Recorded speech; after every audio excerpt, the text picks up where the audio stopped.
Good morning. Welcome to the Unitarian Universalist Church in Eugene, where empowered by love, we transform ourselves and serve our world. My name is Sharon Roberts, and my pronouns are she, her, and I am this morning's worship associate. As you enter this sanctuary and at any point during the service, you may write your joys and sorrows in our book, light a candle, or place a stone in water. Let that be your prayer today. If you're joining from home, you can write prayers of joy and sorrow into the Zoom chat, which will be open until the start of the sermon. And during the week, you can go to our pastoral care portal on our website to let our ministers know what you're going through. We gather in worship to find meaning and to live more deeply. Worship creates connections within, among, and beyond us, calling us to our better selves, calling us to live with wisdom and compassion. Whoever you are, whomever you love, whatever your image of the holy, we're glad you're here today. If you're visiting us today, we'd love to hear from you, and we invite you to fill out the visitor form as you feel called. If you're online, the link is being dropped into the chat now.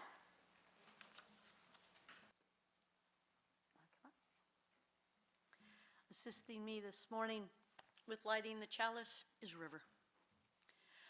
As we light our chalice, symbol of our Unitarian Universalist faith, we are reminded of the creative fire that so very long ago flared and gave rise to our universe and to the stardust of which we and the earth are made.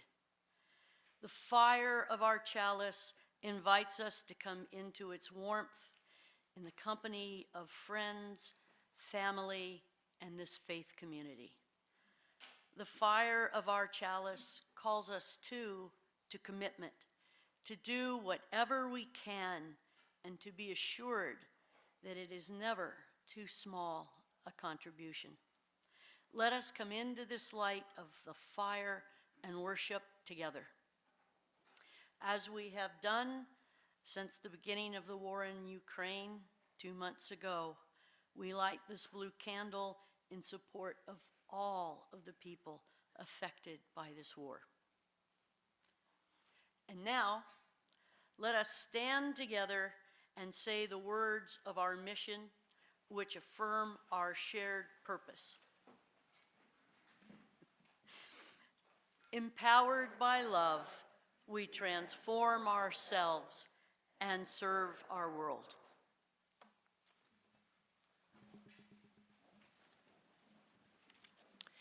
Good morning. It's so good to see you all, and so many old faces that I know, and brand new ones. We welcome you all. My name is Sue Craig, she, her, and I am here to talk about my involvement with our earth and why I do that. If you look around you, every single thing in this room, the floor, the ceiling, the lights, everything, including your clothes, my clothes, our shoes, what we had for breakfast, everything comes from this earth. And so it's my joy to try to give back to this earth.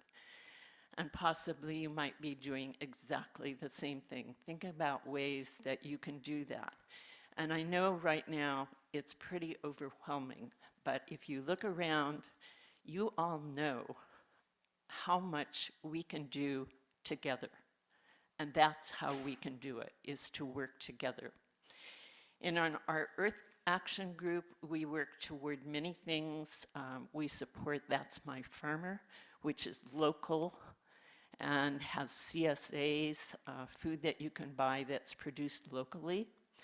We support all kinds of things. One of them is Oregon UU Voices for Justice, which is our statewide group that works on equity, all the involvement with all the social action things and environmental action things, and we work to try to help our legislators understand the values that we need to have in this world. In addition to that, we work on a lot of smaller things. Today, one of our members came up with the idea of a plant giveaway, and we're out here on the corner. And if you would like to take a plant home, please do so. There are lots of them out there.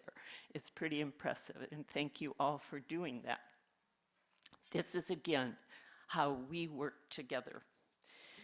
Another project that we would like to get started again is something that we did up at our other facility, which was called Green Sanctuary.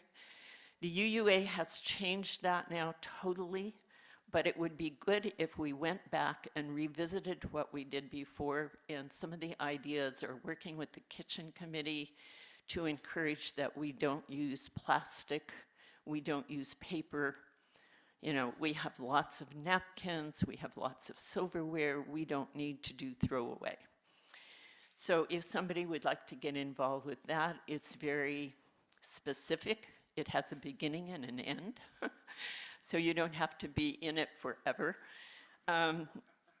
August Sabini came a couple of weeks ago to our meeting, and he said, my goal is to make sure we don't have anybody in this parking lot. Well, that brings up two things that people could help us with. He would like us to go on the bus, to walk, and carpool, and do all those things, ride a bike, whatever it takes, so we can cut down on that kind of use. And so we need somebody with a lot of IT experience that can help set this up, especially to get people here who cannot drive anymore. So we might want to think about that. So we invite you to join us for all those wonderful reasons. And as you know, many of us worked on this church for 2.5 years, and we know how marvelous it is to get together and that good things can happen with that. And we still have people working really hard every Tuesday on this church. And working together, we can do it, folks. So thank you, and thank you for letting me speak to you today. Thank you. I'm Martha Snyder, a she, her, and I have 2 poems to read to you. They're 2 very wonderful ones. The first one has been with me for a long time, and there's sort of an art homage to it outside where the garden plants are being sold, if you're interested. It's called The Last Minute Message for a Time Capsule by Philip Appelman. I have to tell you this, whoever you are, that on one summer morning here, the ocean pounded in on tumble-down breakers. A south wind, bustling along the shore, whipped the froth into little rainbows. And a reckless gull swept down the beach as if to fly where everything it needed. I thought of your hovering saucers, looking for clues, and I wanted to write this down so it wouldn't be lost forever. That once upon a time, we had meadows here and astonishing things. Swans and frogs and luna moths and blue skies that would stagger your heart.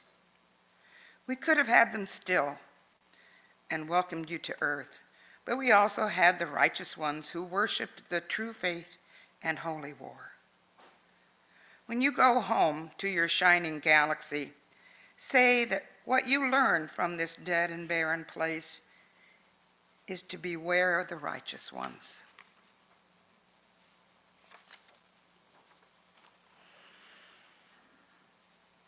Don't Hesitate by Mary Oliver. If you suddenly and unexpectedly feel joy, don't hesitate, give in to it. There are plenty of lives and whole towns destroyed or about to be. We're not wise and not very often kind, and much can never be redeemed. Still, life has some possibility left. Perhaps this is the way of fighting back, that sometimes some things happen better than all the riches or powers in the world. It could be anything. Be very likely you notice it in an instant when love begins. Anyway, that's often the case.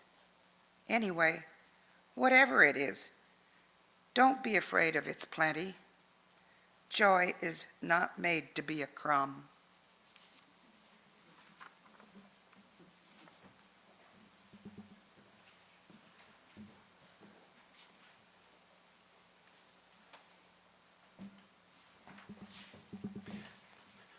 Thank you, Martha, and thank you to Mary Oliver.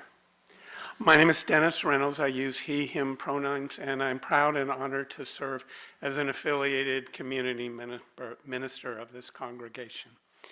I'm mostly retired, though I do preach occasionally on the road, and I engage in justice work in the larger community, trying to put our UU values out there into the larger world, to do what we say we want to do to serve the world. I serve as an appointed member of the City of Eugene Sustainability Commission. I'm also active in Interfaith Earthkeepers. That group is a group that represents 12 different congregations in our community that has been meeting and planning together for 12 years, largely around activism, and advocacy, both within and beyond their individual congregations. I do all this, and I serve as their representative to the NAACP Environmental and Climate Justice Committee and a group called Eugene-Lane County Interfaith, Eugene-Lane County Fossil-Free Coalition. On behalf of those groups, I've written letters to the legislature, the city council, the county commissioners, and last session, during the 21 session, testified 4 times on bills. I do all this as an expression of my faith, of my deepest held values to serve the world. And I have to confess to you, my commitment deepened profoundly over the last 2 years after the birth of my 2 grandchildren, Noah and Jasper. When Suzanne and we also try to walk my talk. When Suzanne and I returned to Eugene, we were privileged to build a new house. We picked a plan that was green with a small footprint. The house has highly efficient split energy heat pump systems. We have an on-demand hot water system in our studio. We have energy efficient appliances. I'm particularly proud of the stove, which has an induction cooktop, which I have to tell you was a very good substitute for a fossil emitting gas stove, because now the air is cleaner in my house and in the planet. I even use a rechargeable lawnmower and weed whacker out there in the yard. We compost and recycle like many of you do. And you know, I'm kind of tired of washing out all those cans and bottles and the plastic bags. I really don't like washing plastic bags, but I try to be good. You know, our car in the driveway, one of the 2 is even rechargeable because we try to be good. And yet I do one of the most damaging things any of us can do to the environment. I fly in airplanes. Air flight is incredibly damaging. Not only is airplanes emit CO2 and water vapor, they do this in the highest elevation where it has the most impact in terms of warming the planet, most negative impact. I try to reduce my flying. We try to fly less. But my problem is Noah and his family live in London, England. And Jasper and his parents, they live in Cape Town, South Africa. So I fly. And when I get home, I buy carbon credits. Many of you know about carbon credits. They're an attempt to invest in projects that plant trees and in other ways attempt to sequester and reduce CO2 emissions. And I try to do so locally through a program called the Interfaith Earth Fund. The Interfaith Earth Fund, which came out of the Interfaith Earth Keepers group and is particularly promoted by St. Mary's Episcopal Church, has also been endorsed by other congregations, including this one. We've done our dedicated offering for that fund before, and we can all do more. If you fly, if your heart calls you to be unable to take that step in environmental impact reduction, buy some offsets and consider doing it for that fund, because those funds go directly to the Long Tom Watershed Council, to the west of us, and to the McKenzie River Trust that does work to the east of us, acting locally to offset carbon emissions. There's more information about that project at the Earth Keepers table outdoor, or you can simply Google them. As all of us do what we can. By the way, there's lots of really good plants out there. There's some native strawberries that are taking over my yard, and they could make a ground cover at your place. So let us all do what we can, step by step, to make a better world for our children and our children's children.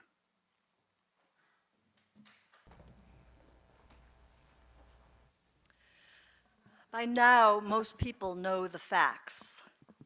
1, the amount of harmful emissions that we have put into our atmosphere in just the last 10 years is the highest that it has ever been in recorded human history. 2, last summer, the average temperature on this earth was the highest since they started keeping records in 1880.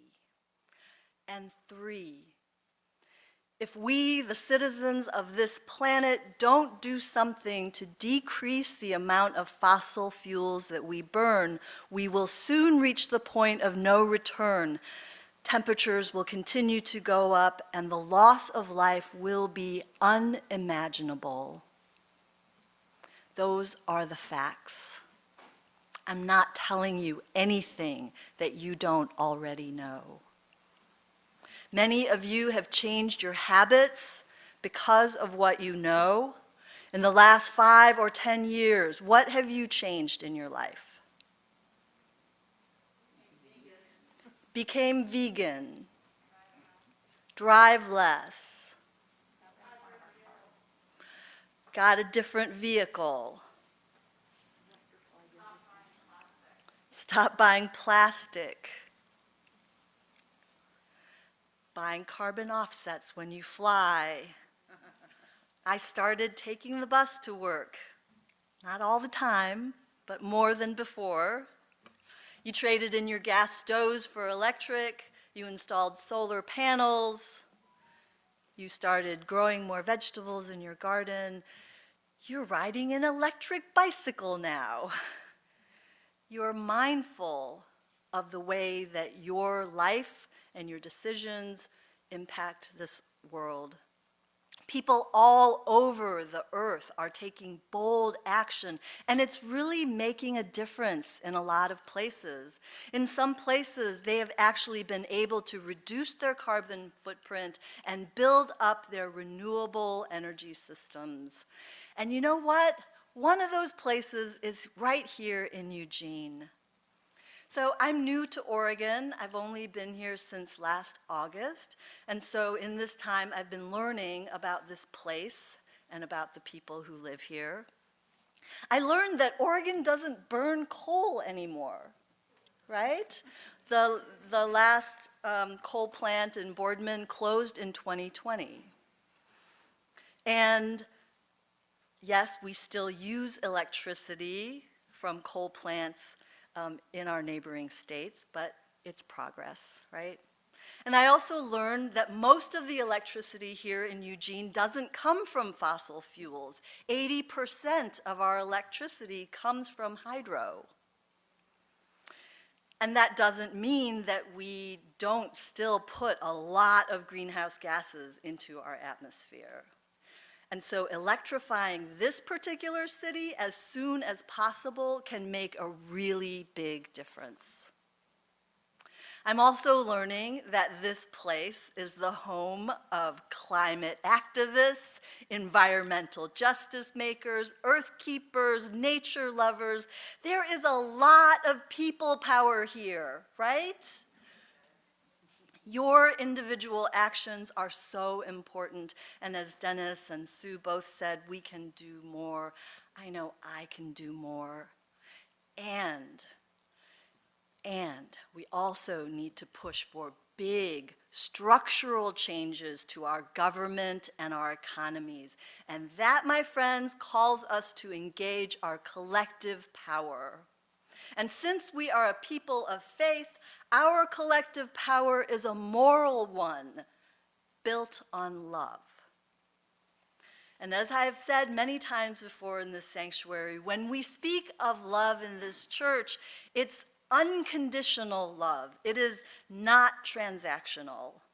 We, Unitarian Universalists, love our neighbors not because we like them necessarily or that we feel drawn to them, not because they can do something good for us or they can make us feel good or better about ourselves. No, we love our neighbors because each person was born worthy and with a dignity inherent to all life. And we love the earth, not because it offers bountiful gifts, which it does, but because it too has inherent worth. All of the crawling, buzzing, swimming, roaming creatures that we share this planet with, they give us so much. And we love them because they are sacred beings worthy of our honor. We leave the oil in the ground because those are the remains of plants and animals that lived millions and millions of years ago, and we let them rest in peace.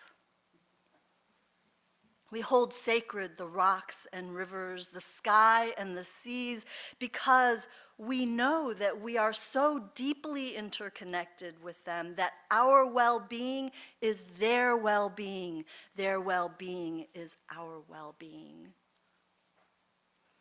We love each other as we love ourselves. We don't want anyone to lose their lives in fires, or suffer disease because of polluted air or polluted water, or risk violence when they have to migrate across dangerous borders because their town has been wiped out by a hurricane. But we have only begun to love in this way. As the poet Denise Levertov writes, we have only begun to love the earth. We have only begun to imagine the fullness of life. How could we tire of hope? So much is in bud. How can desire fail? We have only begun to imagine justice and mercy, only begun to envision how it might be to live as siblings with beast and flower, and not as their oppressors. For centuries, political and economic systems grew out of a worldview where humans were ordained to have dominion over the earth, to rule over it. And now we're finally waking up to other ways of knowing. Indigenous wisdom, pagan wisdom, shamanic wisdom, perspectives that had been dismissed as primitive, even dangerous, uncivilized. We're also waking up to the fact that the way that we have done justice work in the past, each doing what we're personally interested in, separated into individual silos, competing for resources with each other, arguing about whether racism is more important than climate change, that way is not powerful enough for the life-threatening challenges that we're facing now. We have only begun to love. We have only begun to understand the work of intersectional justice making. And we in this church are just beginning to turn our attention from years of internal work to our relationships out there with UUs doing the work in the world, with Oregon Voices for Justice, people of other faiths, with local advocacy groups. As we emerge from this pandemic, and as we steady ourselves after ministerial transition, we start to rebuild the structures within our community. And you know what? We don't have to recreate everything that was in place in 2019. We can let some of that go, right? And we need to let some of that go because 2023, 2030, 2040, 2050 calls us to bolder action. The future calls us to stop thinking that racial justice, climate change, poverty, homelessness, criminal justice, corporate greed, voting rights, gender-based issues are all separate items on some big cafeteria menu board. They are all connected. So right now, there is a small group here at church called Earth Action, and I say this with all of my affection and appreciation for every one of you. But having one small group to help mobilize this community for climate justice, it's not working very well. Our Earth and its most vulnerable people and creatures need so much more than just one small committee. It needs every single person and every single group in this church to work for collective liberation and to see the intertwined threads and weave those threads together for justice and freedom for all. And I'm glad to say that that is happening. Buildings and grounds and the kitchen volunteers and the office staff, they're all working together to try to figure out how to get the gas stove out of that kitchen and replace it with an electric one. People are gathering to start an earth-based spirituality groups, a chapter of CUPS, the Covenant of UU Pagans. The Challenging Racism group has birthed a subgroup for Native and Indigenous connections. This church, as Dennis said, is a member of the local Interfaith Earthkeepers group, and Reverend Dennis is helping to strengthen our relationships with that group. And we don't really have a very strong advocacy program right now, but we have UU the Vote and UU Voices for Justice. Those are two vital connections that could use some attention. You know, I have a lot of hope for this community, and you are definitely the people that I want to be in this blue boat with. Right after worship today, we're holding an involvement fair. It's going to be a great way for you to meet other people who are ready to take action together. And speaking of action, if you can just stick around after the involvement fair to put away some tables, that would be wonderful. Thank you. I know that thinking about what's happening in our world can be scary and exhausting. When fear and overwhelm start to build up in you, please reach out. Reach out to me, reach out to each other. Yell and complain and cry out loud, and then together we'll gather ourselves up and remember to let love lead the way and let it guide us ever forward. May it be so. Amen. Let's say together our closing words, our chalice extinguishing. We extinguish this flame, but not the light of truth, the warmth of community, or the fire of commitment. These we carry in our hearts until we are together again. And now go forth into this day and into a world that needs the greatest love that you can give it. Find ways to serve and repair and heal so that you may also be healed. Go in peace, everyone. Go in love.